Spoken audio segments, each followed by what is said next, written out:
আসসালামু আলাইকুম। মিষ্টি কুমড়ার খোসা আমরা ফেলে দিই। এই খোসা দিয়ে যে অনেক মজার ভর্তা তৈরি করে খাওয়া যায় সেটা অনেকেই জানে না। তাই আজকে তৈরি করব মিষ্টি কুমড়ার ছিলকা বা খোসা দিয়ে দারুণ মজার ভর্তা।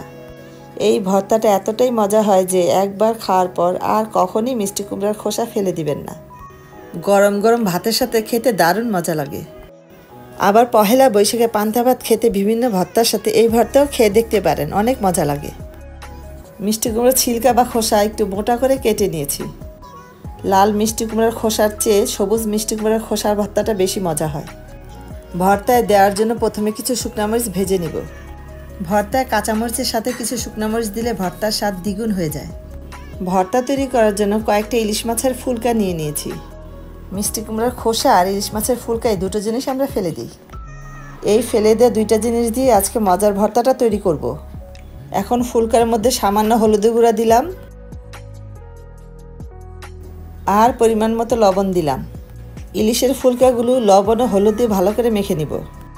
ইলিশ মাছের ফুলকাগুলো ভালো করে পরিষ্কার করে ধুয়ে নিয়েছিলাম। এখন ফুলকাগুলো ভাজার জন্য প্যানে তেল দিয়ে দিব।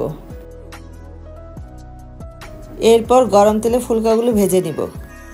আপনারা চাইলে ইলিশের ফুলকার বদলে ইলিশ মাছ বা চিংড়ি মাছ দিয়ে এই ভর্তাটা করে নিতে পারেন। ইলিশের ফুলকাগুলো সুন্দর ভাজা হয়ে গেছে, এখন প্যান থেকে তুলে ফেলবো।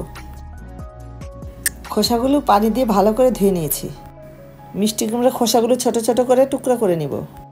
চাইলে মোটা করে কুচি করে কেটে নিতে পারেন। এরপর ইলিশের ফুলকা ভাজা তেলে কুমড়ার খোসাগুলো দিয়ে ভেজে নিব। খোসায় পরিমাণ মতো লবণ দিব। চুলার আগুন লো টু মিডিয়ামের মাঝামাঝি রেখে ভেজে নিব। খোসাগুলো সিদ্ধ হওয়ার জন্য অল্প একটু পানি দিয়ে দিলাম। দ্রুত সিদ্ধ হওয়ার জন্য ঢাকনা দিয়ে ঢেকে দিব। কিছুক্ষণ পর ঢাকনা সরিয়ে দেখাচ্ছি, অল্প সময়ের মধ্যে খোসাগুলো সিদ্ধ হয়ে গেছে। অতিরিক্ত সিদ্ধ করলে টেস্ট, রং দুটোই নষ্ট হয়ে যাবে। খোসা সিদ্ধ করার সময় লক্ষ্য রাখতে হবে যাতে এর রং সবুজ থাকে।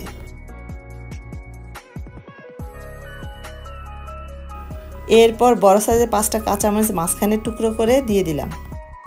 কাঁচামরিচ ভেঙে না দিলে ভাজার সময় ফুটে গায়ে আসবে। সাথে দিয়ে দিব হাফ কাপের একটু বেশি পেঁয়াজ, মোটা স্লাইস করে টুকরো করে কেটে নিয়েছি। এরপর রসুন দিলাম বড় সাইজের 3 পিস কোষ, রসুন টুকরা করে কেটে দিয়েছি। সবগুলো উপকরণে স্বাদ মতো লবণ দিলাম। ভর্তার মিশ্রণ ভাজার জন্য পরিমাণ মতো সরিষার তেল দিয়ে দিলাম। মিশ্রণগুলি সিদ্ধ হওয়ার জন্য ঢাকনা দিয়ে ঢেকে দিলাম। চুলার আগুন লো হিটে রেখে ভেজে নিব, বেশি সিদ্ধ করব না। এ পর্যায়ে কুচি করে রাখা কিছু ধনিয়া পাতা দিব।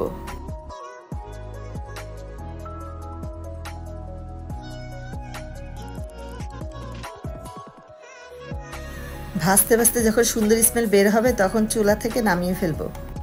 ভর্তার মিশ্রণ সব রেডি হয়ে গেছে। এখন শিলপাটায় মিহি করে বেটে নিব। প্রথমে ইলিশ মাছের ভাজা ফুলকাগুলো মসৃণ করে বেটে নিব। শুরুতে যে শুকনা মরিচগুলো ভেজে রেখেছিলাম সেই ভাজা শুকনা মরিচ দিয়ে দিব। ঝালটা যার যার পছন্দ মতো দিবেন। শুকনা মরিচ বাটার পর ভেজে রাখা মিশ্রণগুলো একসাথে বেটে নিব। চাইলে ভর্তাটা ব্লেন্ডারে ব্লেন্ড করে নিতে পারেন, তবে শিলপাটায় ভর্তা সুন্দর হয়। ভর্তাটা সুন্দরভাবে মসৃণ করে বেটে নিয়েছি। তৈরি হয়ে গেল দারুণ মজার মিষ্টি কুমড়ার খোসার ভর্তা। আমার ভিডিওটি ভালো লাগলে লাইক, কমেন্ট, শেয়ার করতে ভুলবেন না প্লিজ।